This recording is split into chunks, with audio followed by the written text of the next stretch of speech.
So let me move on to introduce Joël Mokyr. Joël is the Strauss Professor of Arts and Sciences and Professor of Economics and History at Northwestern. He's Sackler Professorial Fellow at Tel Aviv University.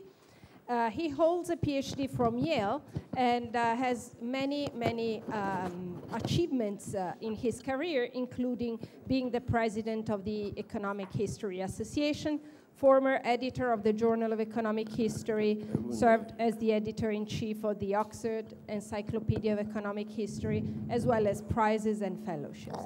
Now, his contributions to economic history started right with his dissertation, where by comparing Holland and Belgium, he tries to understand the underlying differences in growth paths and factors that led to those differences. And this is really the start of one of the two big areas in which he has contributed, that is our knowledge about industrialization and technological change, namely what are the driving forces underlying the Industrial Revolution.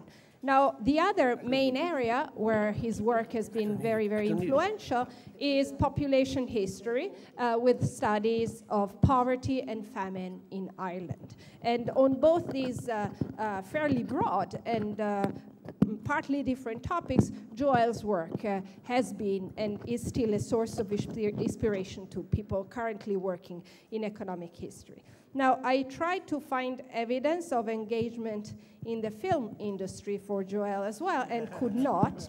So I have to conclude with a slightly different note, which is an interview to one of his advisees. So this advisee was asked how come he or she became an economic historian, and the answer was, well, I'd never thought about studying economic history when I arrived at Northwestern, but its department requires one to do so as part of its graduate core curriculum.